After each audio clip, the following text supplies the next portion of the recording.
The number one thing that's going to change your life, the only thing that will change your life, change your business, change your money, change your relationship, is you must raise your standard.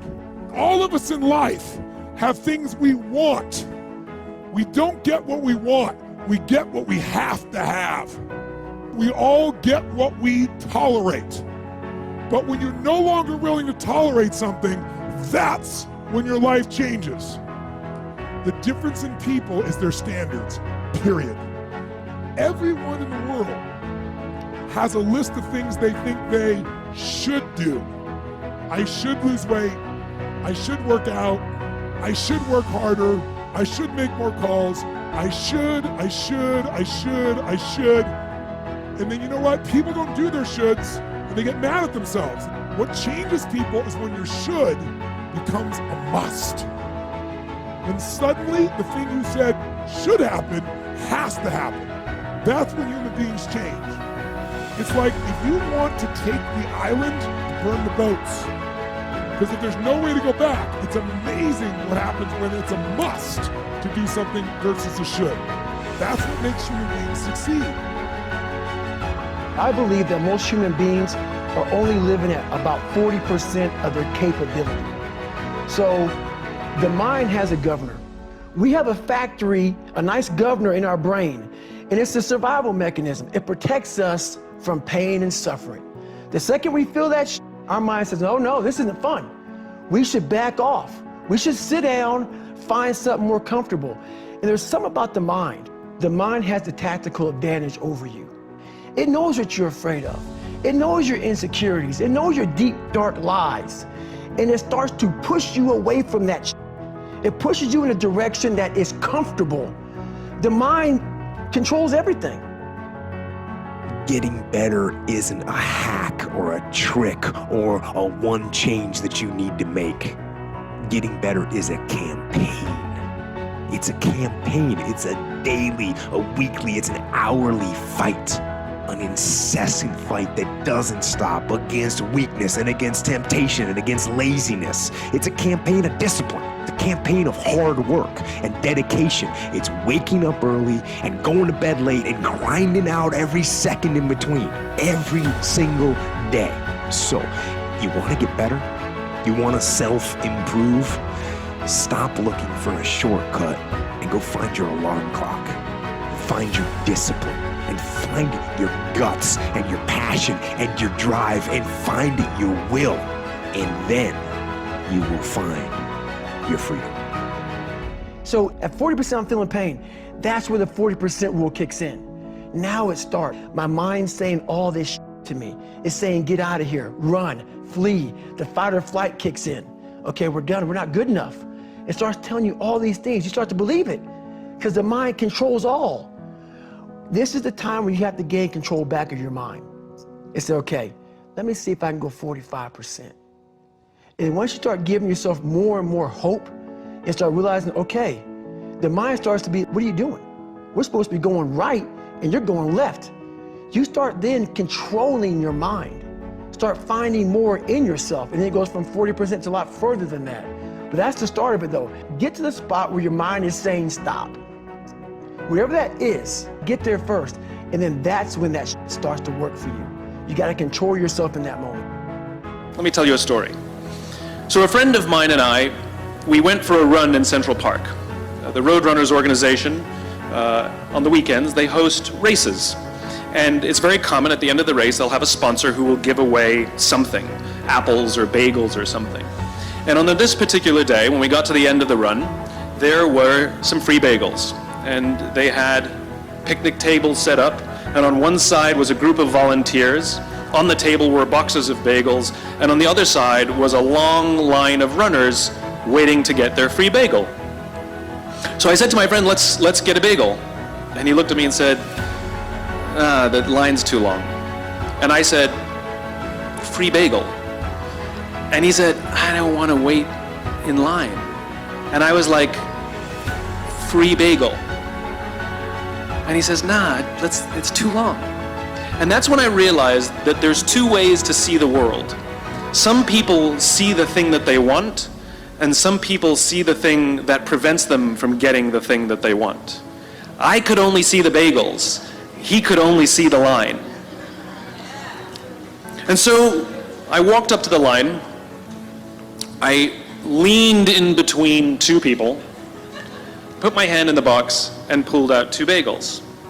And no one got mad at me, because the rule is you can go after whatever you want. You just cannot deny anyone else to go after whatever they want. Now, I had to sacrifice choice. I didn't get to choose which bagel I got. I got whatever I pulled out, but I didn't have to wait in line. So the point is you don't have to wait in line. You don't have to do it the way everybody else has done it. You can do it your way. You can break the rules. You just can't get in the way of somebody else getting what they want. Your life doesn't end up in an accident. Your life is a series of actions that you initiate or don't initiate. And that your thoughts are going to control that roadmap. And so how are you using your mind today to either make yourself feel great or not? I posted on Instagram this morning. I said, listen, your destiny is ultimately controlled by a decision you already made this morning. Everyone watching this already made a decision this morning. This morning, they made it a life-changing, huge decision this morning. And that is either I'm going to get up, enter the world with no intention, go through the motions to hopefully get by or survive, or I am going to get clear in this morning about what I want, what I'm going after, who I'm going to be, how I'm going to serve, and whether or not I'm going to be excellent and extraordinary or not. And the problem is most people never make that conscious decision. So I was learning early on, make the conscious decision about who you want to be each day, stay congruent with that. And that was, for me, a kid who was just going through the motions, all of a sudden going, oh, who do I want to be? What do I want my relationships to be like? That was really important. And then I started setting personal challenges every month. At the beginning of each month, I do this whole thing where I holistically evaluate my life on the first of every month. And it's like these 10 different categories of my life, from emotional to relational to financial to career, mission, objectives, all these things. I go down that on the first of the month, just kind of a holistic viewpoint of my life. And then I set a personal challenge and a professional challenge. And I do that every month. Every Sunday, I revisit my progress. Every Sunday, for 23 years. So it's not like I'm just, one day ended up in a happy life. It was like that level of self-evaluation that most people avoid until their birthday or New Year's. I do it every Sunday and every first of the month, and I don't ever miss. And I think that has helped me kind of know what my thing is. Because I don't think I'm super special. It's like what I help people do, and this is chapter 1 of High Performance Habits, right? Seek clarity. The only reason I get to work with all these people you mentioned is because they're at a new level in their life where they're going, what is it now for me? And I help them kind of figure that out. Like, what is it now for you about how you want to define yourself? What types of relationships you want and how deep you want to go? What is it that you want to develop as skill sets? And what is the specific service you want to provide? And I just work them through that because I've been working through that myself. So you're observing your life dispassionately from a place of mindfulness and understanding where the judgment isn't there that's negative. And so that's a huge part of it, because a lot of people, the reason they hate self-audits and they hate self-evaluation because it feels bad, but they're letting it feel bad. Like instead, it's like, how do I perceive this and think through instead what my real intention should be? So how do I do it? And here's how I recommend others do it. First, I have my high performance planner, which literally details out. But if you don't have the high performance planner, here's a simple thing to do. 3 things I want you to do every day. First, I want you to write 10 prompts for the morning for yourself. 10 prompts. Those prompts for you might say, how can I be a great mother today? How can I show appreciation to someone on my team today? It might say, how do I care for my health today? It might say, 3 words I want to keep in mind all day. The message I have for myself today is this. The most difficult thing I'm going to face today would be this, and the best way my best self could overcome it is this. 2 big long-term projects to keep in mind are this, right? Those, write down 10 prompts. So the high performance planner begins in the morning. There's the 10 prompts that we know correlate with long-term success that we've measured. There they are. So I fill that out every morning. Second thing I want you to do, at the end of the night, 10 more prompts. What did I learn about myself today? What did I learn about other people today? Did I demonstrate my best today? Where did I not? Where did I get stuck? Where did I get frustrated? What negative thought did I have today that I don't need to have anymore? How did I treat people today? Did I move as swiftly towards my goals today? That type of thing.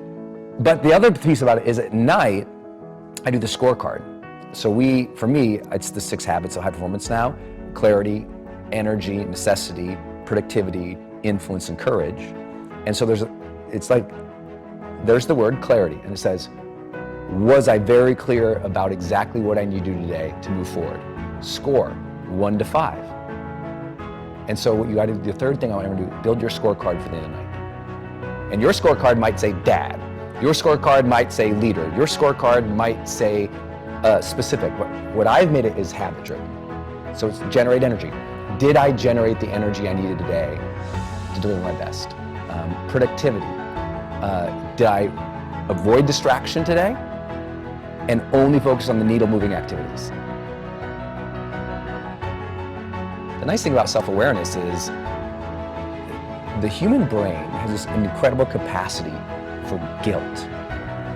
And most people unconsciously let that roll over them and kick their butt and make it a horrible life. I love guilt. Guilt is a tool. Guilt is a weapon. Guilt does not have to be a bad thing. It's not like I perpetuate, but I'm like, I love that I feel bad when I don't do a good job. Most people hate that about themselves. I love that feeling. I'm like, I didn't do a good job there. Next time I will. So some people, guilt is discouragement. Other people, it's a signal for learning. To me, guilt is a signal for learning. It is the body and the brain, the spirit, knowing what is right, knowing what is wrong, knowing what's great, knowing what's mediocre. And it's saying, hey, do a little better. Now, if it's translated into a negative impulse, then some people call it guilt. But I'm totally cool with guilt. I think it's good that we feel bad when we do something that is below our standard or that's not right, because that impulse to go, I want to do that better.